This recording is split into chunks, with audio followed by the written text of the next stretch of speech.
Bagaimana pandangan Mas Fauzan tentang homeless media atau media tunawisma? Jadi sepemahaman saya media tunawisma atau homeless media itu kan memang media yang tidak punya rumah ya. Dalam arti tidak punya, bukan kayak perusahaan besar gitu ya. Mungkin dia kadang beberapa bahkan nggak punya situs web. Jadi ya mereka cuma mengandalkan lewat Instagram, lewat media sosial lah kayak gitu kan.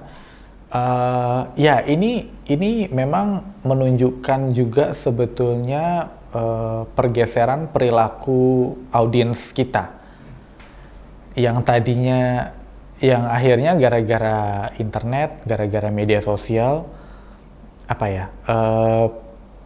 daya konsentrasi kita tuh kan menurun ya.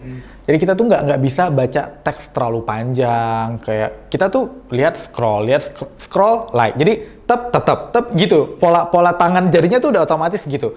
Jadi kita udah nggak terbiasa lagi membaca dari ini apa gitu. Itu udah nggak. Nah, makanya homeless media itu sebetulnya menunjukkan bahwa yaitu memang adanya perubahan perilaku pembaca, khususnya ya di Indonesia gitu ya, khususnya pembaca. Jadi mereka cuma seneng lihat ada visual, teks besar-besar, apa gitu kan, ya mungkin baca caption sedikit, karirnya sedikit, udah habis itu. Jadi kayak gitu. Jadi memang ya akhirnya ya itu dia tadi, bahwa pembaca kita, audiens kita sekarang itu justru lebih senang mendapatkan informasi dari ya seperti itu, dari media sosial. Salah satunya dari yang kayak model-model yang homeless media kayak gitu. Kenapa? Karena mungkin, nah homeless media ini kan memang banyak sekali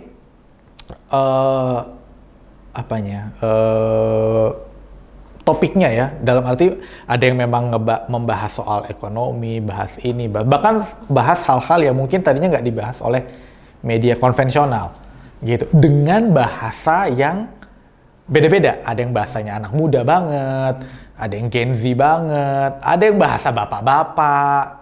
Tahu kan ada yang bahasa bapak-bapak kayak bapak-bapak ngomong sama bapak, "Pak, ini loh maksudnya, Pak." Kayak gitu kan, kayak ada yang kayak gitu, ada yang bahasanya masih jurnalistik, ada yang bahasa macam-macam. Dan itu benar-benar lebih apa ya? Lebih terasa personal buat orang. Sebetulnya kalau dari sisi media harusnya sih perusahaan media atau para pelaku media itu harusnya khawatir dengan fenomena kayak gini, karena itu artinya mereka nggak laku gitu. Mereka udah nggak udah nggak terlalu relevan gitu loh. Karena terus kalau gitu buat apa dong ada jurnalis bikin laporan panjang lebar, investigasi panjang lebar, akhirnya orang cuma pengen baca kayak 3-4 baris kalimat doang akhirnya. Habis itu udah menyimpulkan. Atau bahkan sekarang orang-orang ngambil informasi dari mana? Dari komentar. Iya kan? Dari komentar. Ini maksudnya apa sih? Baca komen. Oh, ini maksudnya. Dapatnya dari situ.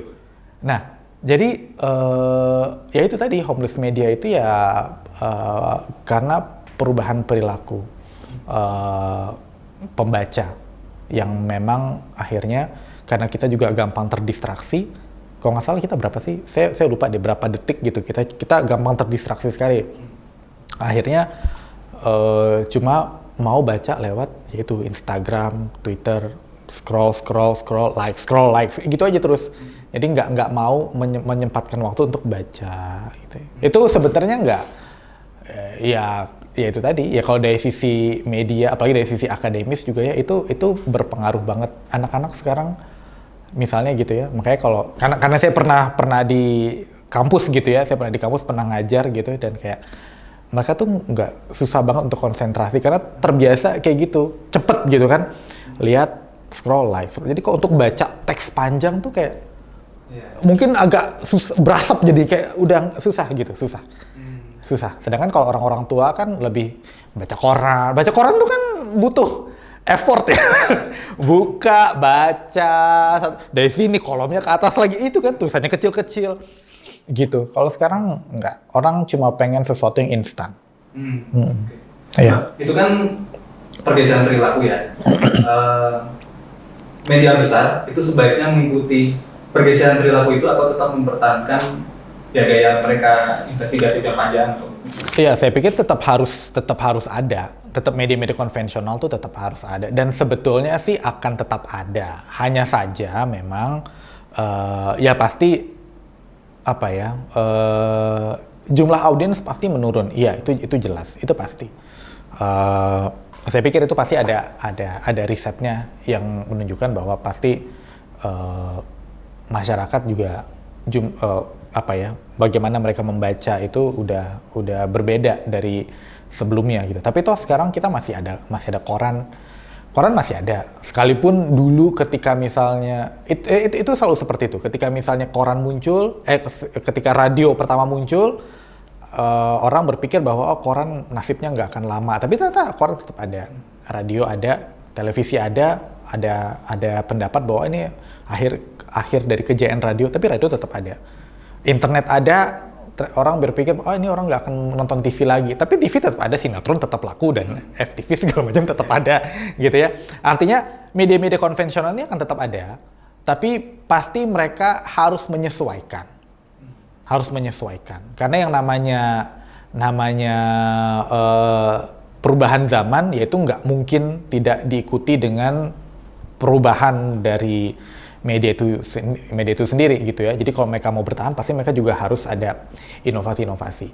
Tapi bukan berarti mereka akhirnya harus hilang gitu. Karena biar gimana pun tetap aja yang namanya manusia tetap butuh informasi yang menyeluruh. Jurnalisme itu tetap dibutuhkan gitu. Oleh orang-orang yang memang membutuhkan. Ada arti kalau misalnya akhirnya media itu hilang sama sekali, media online akhirnya tutup semua gitu ya, misalnya hanya bentuknya sekarang homeless media, yang nggak akan ada lagi posisi jurnalisnya, udah nggak ada lagi gitu. Dan akhirnya nggak ada lagi, efeknya apa? Efeknya tidak ada lagi yang memberitakan atau melaporkan hal-hal yang berhubungan dengan kepentingan publik. Kan nggak mungkin kita bahas soal misalnya ada pejabat korupsi dengan sebuah gambar caption kayak gitu, kan nggak mungkin.